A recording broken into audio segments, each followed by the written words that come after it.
पूजनीय संत समाज, सज्जनों तथा देवियों,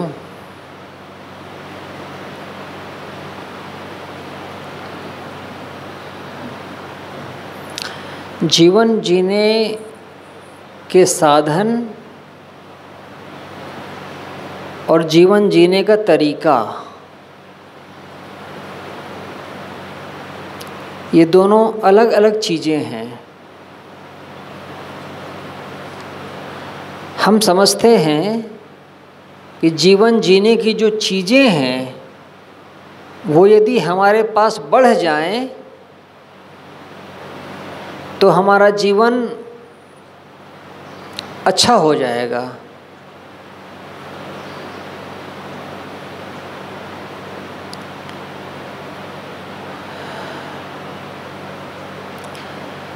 अगर जीवन जीने का तरीका नहीं है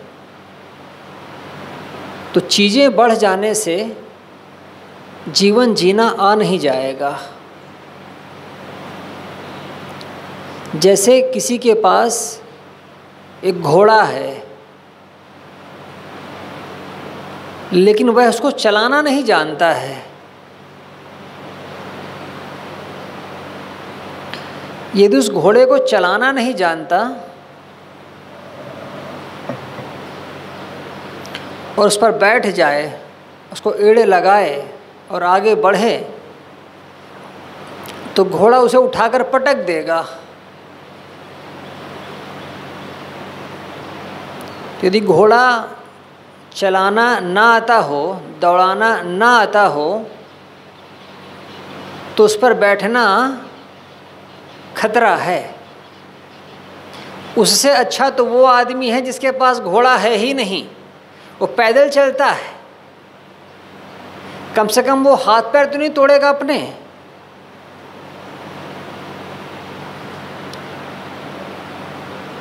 पंजाब और हरियाणा की तरफ इस समय एक बड़ी क्राइसिस है।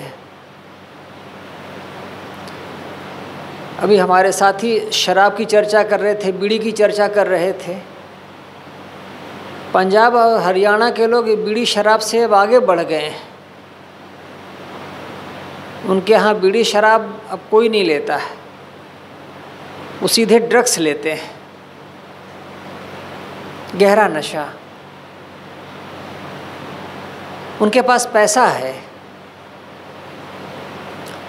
भारत में जितना गेहूं का उत्पादन होता है वो पंजाब, हरियाणा और पश्चिमी उत्तर प्रदेश में होता है।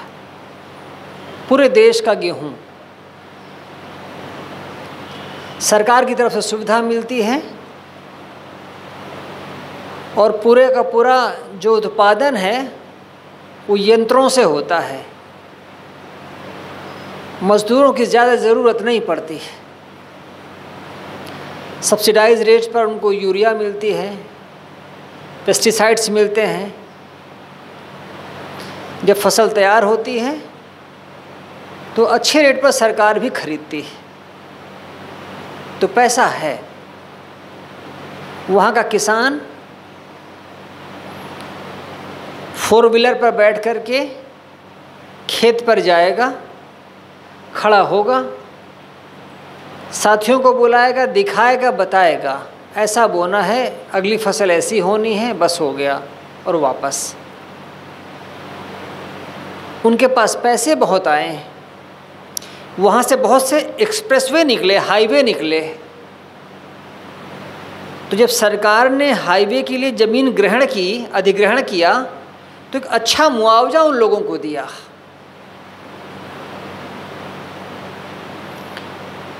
तो ज़मीन जा रही है तो उसका अच्छा मुआवजा मिल रहा है। उनके पास ज़मीन है तो बढ़िया उसमें प्रोडक्शन हो रहा है। तो पैसा दोनों हाथ से, जिसे कहते हैं ना, दुगना अच्छा पैसा उनके पास आ रहा है। तो है क्या, महंगी गाड़ियाँ खरीदी जाती हैं, तेज़ गति से गाड़ियाँ चलाई जाती हैं और अमूमन हर घर की कहानी एक जैसी है। नशा करके तेज़ गाड़ी चलाते हैं, एक्सीडेंट कर देते हैं। एक दफ़े के बूढ़े से बात करता था तो कहता था, ये जो सड़कें बन गई हैं, ये जो ज़मीन में अच्छी फसल होने लगी है, ये हमारे लिए काल हो गया है।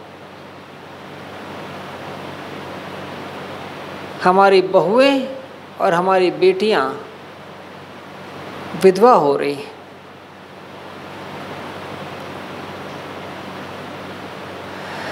गरीब अच्छे हैं, इतना पैसा नहीं है तो कम से कम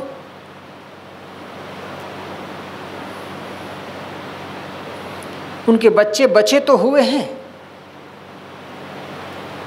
ये काफ़ी समस्याएं दिख रही हैं उधर। अभी एक फिल्म आई थी उड़ता पंजाब, कुछ बरस पहले, वो इसी पर थी, नशे की समस्या को लेकर के पंजाब में। तो मैंने कहा, किसी के पास घोड़ा न हो और वो पैदल चले तो उसको दिक्कत तो होगी, लेकिन यदि घोड़ा हो और चलाना न जाने और उस पर बैठ जाए तो ज़्यादा नुकसान है। हम समझते हैं कि चीज़ें इकट्ठी हो जाएंगी तो हमारा जीवन सुखी हो जाएगा। चीज़ों का इकट्ठा होना और जीवन का सुखी होना, ये दोनों अलग अलग बातें हैं।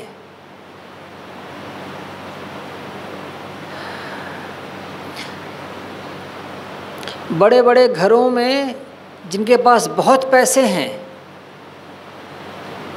उनके कोई कोई बच्चे होते हैं जो ठीक ठाक होते हैं, कोई कोई बच्चे, नहीं तो देखने में टेढ़े मेढ़े और रोगी।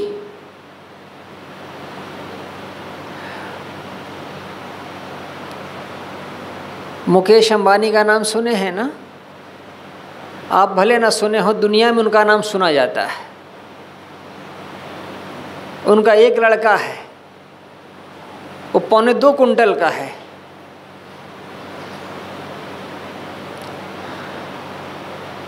पौने 2 कुंटल का,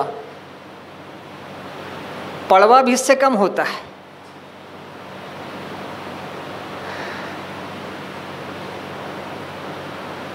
वेट बढ़ाता है, कम करता है, कुछ दिन में फिर वहीं पहुंच जाता है। जैसे कि वो रबर होती है ना, गेटिस, उसको खींचो खींच जाएगी, फिर वहीं पहुंच जाती है, छोड़ दो।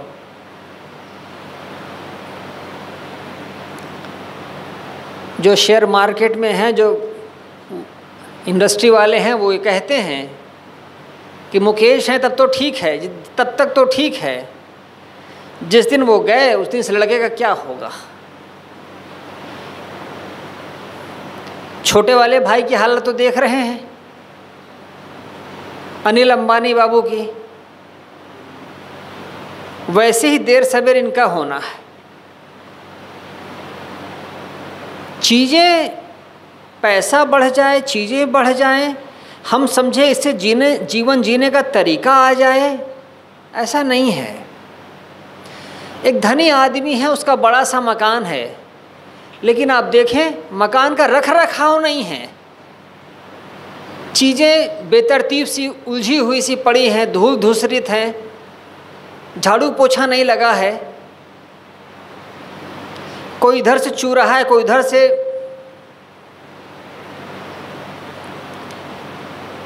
और एक गरीब की झोपड़ी है, छोटी है, कच्ची है, साफ सुथरी है, उसको घर से लोगों ने बेल बूटों से सजा दिया है, और बैठो तो एहसास होता है कि ये घर है। उसके पास चीज़ें भले कम हैं, लेकिन जीवन जीने का तरीका है। बहुत से गांव में जाते हैं, छोटे छोटे घर होते हैं, लेकिन वो जो घर होते हैं वो एक तरीके से बने होते हैं।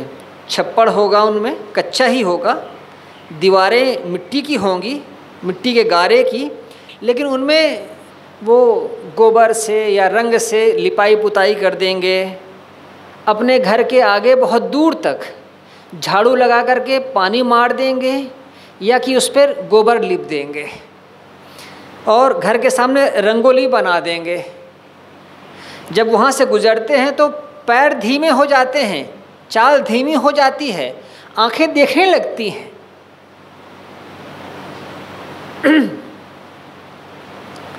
जीवन भी ऐसा ही है। आज सुबह भी जब मैं बोल रहा था तो मैंने कहा कि कबीर के पास मठ नहीं था, मठ तो उनके जाने के बाद बना। मठ का अर्थ होता है आपके पास धन संपत्ति है। कबीर के पास मठ नहीं था। और मैंने कहा था कि मठ होता ना कबीर के पास तो वो काशी छोड़ करके मगहर नहीं जा पाते, बैठ जाते वही गेट के पास और अपने मठ की रक्षा करते करते मरते। लेकिन कबीर चौरा का महत्व उस जमाने में जितना था आज के समय में उतना नहीं है, भले वो मठ हो। गरीबी बुरी नहीं है अगर जीवन जीना जानते हो तो, और अमीरी बुरी है अगर जीवन नहीं जीना जानते हो तो।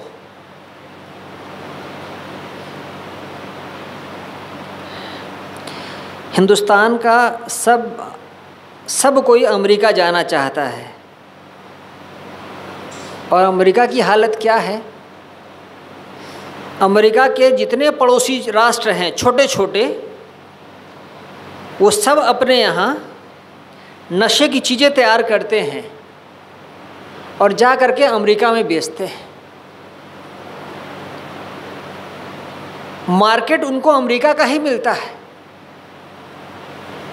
समुंदर से चले जाएंगे या कि एरोप्लेन से चले जाएंगे या कि ट्रेन से चले जाएंगे कि बस से चले जाएंगे, लेकिन जितने अगल बगल के राष्ट्र हैं वो अपने यहाँ अफीम, चरस, हेरोइन, गांजा ये सब तैयार करते हैं और जाकर के अमेरिका में बेचते हैं।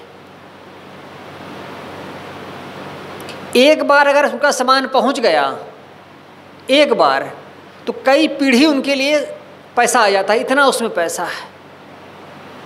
और एक बार पकड़ लिए गए तो 30 साल के लिए अंदर।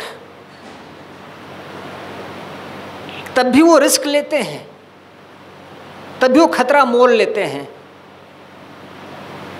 अमेरिका के पास इतना पैसा है, वहाँ के लोगों के पास इतना पैसा है कि किसी भी कीमत पर वो नशे की चीज़ें खरीद रहे हैं। और आप सुनते हैं अखबारों में, टीवी में, छोटे छोटे बच्चे बंदूक चला देते हैं स्कूलों में, कॉलेजेस में।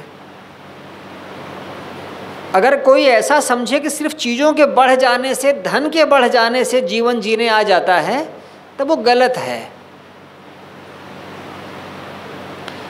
साधु आपको धन कमा करके तो नहीं दे सकते हैं, क्योंकि साधु का धंधा धन कमाना है भी नहीं। लेकिन उनका जो एक महत्वपूर्ण काम है वो ये है कि जीवन जीने का जो तरीका है उसकी सीख लोगों तक पहुंचा सकें।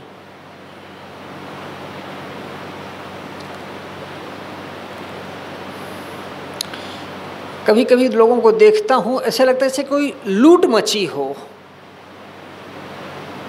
लूट मची है, सब कमाए ले रहे हैं, हम ही पीछे रह जा रहे हैं। हमें भी कुछ करना चाहिए, हमें भी लूटना, इस लूट में हिस्सा मिलना चाहिए, हिस्सेदारी लेना चाहिए।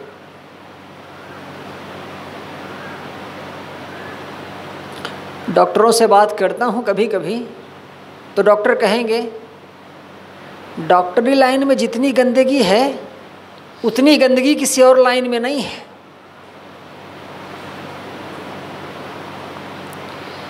इंजीनियरों से बात करो तो इंजीनियर कहेंगे इस लाइन में जितनी गंदगी है किसी लाइन में इतनी गंदगी नहीं है।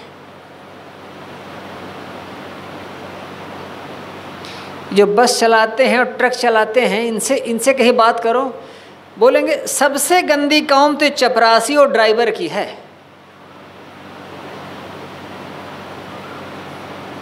कौन सी कौम बची है।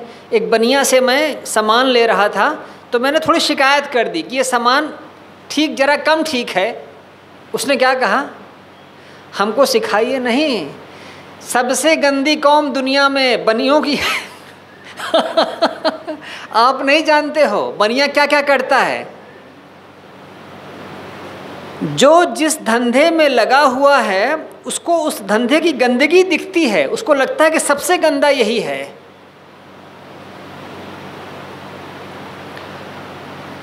अगर आदमी को जीना नहीं आता है तो जहाँ कदम रख देगा वहीं गंदा हो जाएगा, और अगर जीना आता है तो कहीं भी रह जाएगा, साफ सुथरा जिएगा। बुद्ध जैसे लोग, कबीर जैसे लोग, नानक जैसे लोग जब इस पृथ्वी पर थे तो ऐसा नहीं था कि ये ज़मीन बड़ी सुंदर थी, यहाँ के लोग बड़े अच्छे थे, ऐसा नहीं था। यही ज़मीन थी, यही लोग थे और यही मारकाट थी। दुनिया हर समय ऐसी ही रही है। ऐसा नहीं है कि दुनिया ज़्यादा खराब हो गई है। रेगिस्तान कैसा भी हो और कितना दूर तक हो, उसमें जब कभी कोई पौधा वृक्ष बन जाता है तो उस वृक्ष की छाया में पशु पक्षी आकर रुकते हैं, पथिक आकर के वहाँ विश्राम पाता है। वैसे ही ये साधु संत हर समय इस दुनिया में होते रहे हैं और आगे भी होते रहेंगे, और इनसे देख करके सीख करके ही जीवन जिया जाएगा।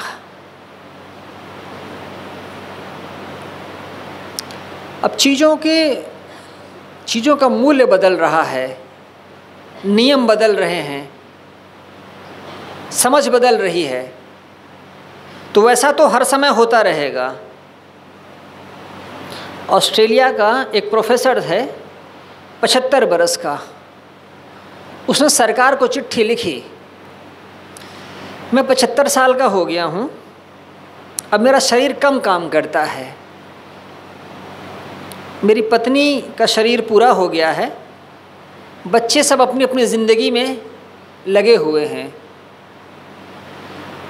अब बहुत जी लिया हूँ, अब जीने का मन नहीं होता है, जाना चाहता हूँ पूरब तो कदम जाते हैं पश्चिम की तरफ, हाथ कुछ पकड़ना चाहता हूँ, पकड़ते कुछ हैं, डगमगाते हैं, कांपते हैं। मैं चाहता हूँ कि अब मुझे और ज़्यादा विवशता न झेलनी पड़े, लोगों का सहयोग न लेना पड़े। अब मैं चाहता हूँ कि मेरा जीवन अब यहीं पर ख़त्म हो जाए, इसी उम्र में। मेरे पास जो कुछ है ये मैं सरकार को दे देता हूँ, और मैं सरकार से गुजारिश करता हूँ, अपील करता हूँ कि अब मुझे इस शरीर से मुक्ति दे।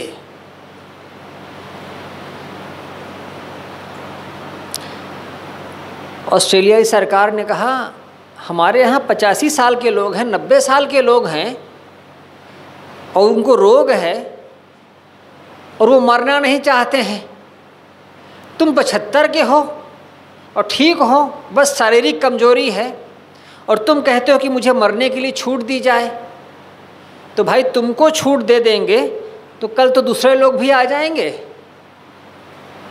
हम किसको किसको देंगे? हमें माफ़ करो।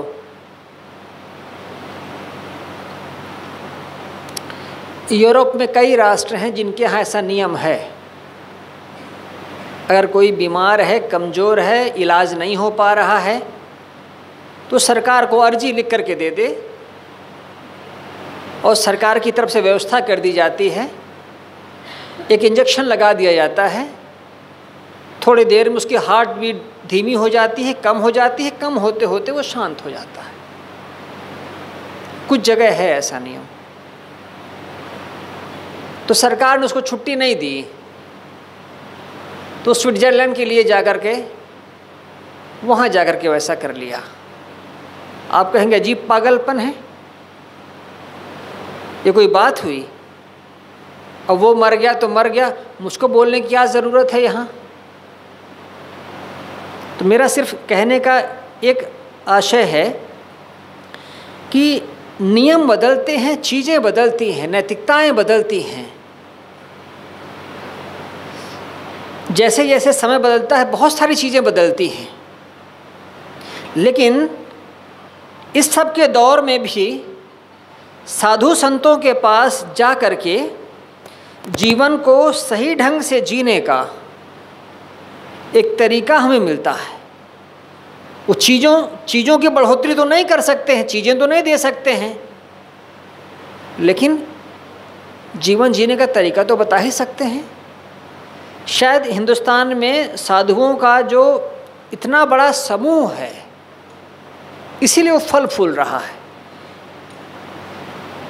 और सोने पे सुहागा, अगर कोई साधु चीज़ों की बढ़ोतरी करवा दे, आशीर्वाद दे दे, तो और बढ़िया है।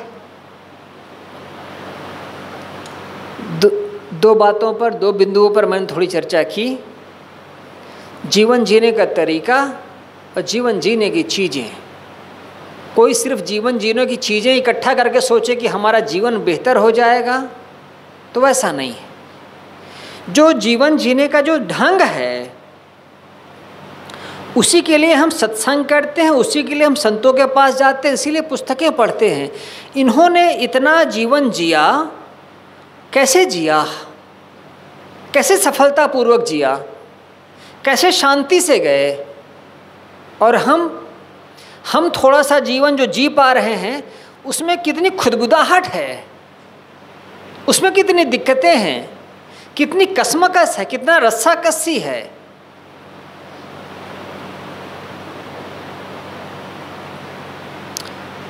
अभी 2-3 दिन पहले बुद्ध जयंती थी। हिंदुस्तान में तो बुद्ध का कोई नाम लेने वाला नहीं रह गया। थोड़े कुछ पढ़े लिखे लोग उनके बारे में जानते हैं, ज़्यादा नहीं। लेकिन बुद्ध ने जो जीवन जिया वो हर किसी के लिए प्रमाण है। उनका एक शिष्य उनसे अलग हो गया और कई साथियों को फोड़ करके अपने साथ ले गया, एक दल बना करके। और जब इतने से ही संतुष्ट नहीं हुआ तो बुद्ध को जान से मारने की कोशिश की, और बुद्ध मौन रहे, कोई विवाद में नहीं पड़े, किसी पर उन्होंने आरोप नहीं लगाया, एकदम मौन। जानते थे कि मेरा ही शिष्य है, उन्हीं का सगा, उन्हीं के परिवार का था और साधु हुआ था, लेकिन मन में गांठ आ गई थी। वो चाहता था कि बुद्ध मरे और मैं मुखिया बनूं, और बुद्ध मर नहीं रहे थे, तो उसने मारने की भी कोशिश की। जब नहीं मार पाया तो साधुओं को तोड़ करके चला गया, गुट बना करके। साधु धीरे धीरे वापस आ गए, उसको जान गए कि ये आदमी ठीक नहीं है, वापस आ गए बुद्ध के पास। उसको अंत में ग्लानि हुई, पछतावा हुआ कि मैंने अपने गुरु के साथ क्या किया। तो एक डोली में बैठा, बूढ़ा हो गया था, बीमार था, खून गिरता था, और जहाँ पर बुद्ध थे उनसे मिलने के लिए आया। कुछ लोग कहते हैं वो मिल ही नहीं पाया, बीच में मर गया। कुछ ग्रंथों में लिखा है कि वो आया और मिला और उनसे कहा कि मैं माफ़ी चाहता हूँ, मैंने जो जो कुछ किया।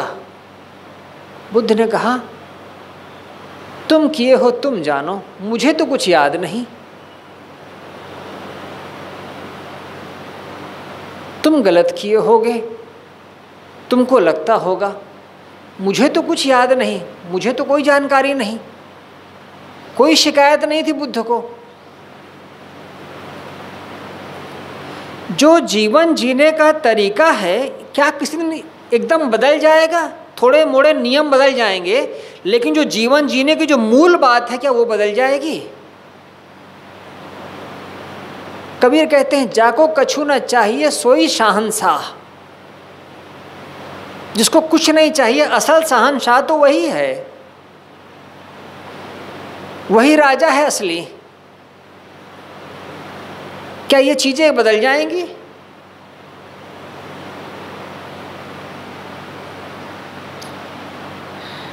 जब बदल जाएंगी तब बदल जाएंगी।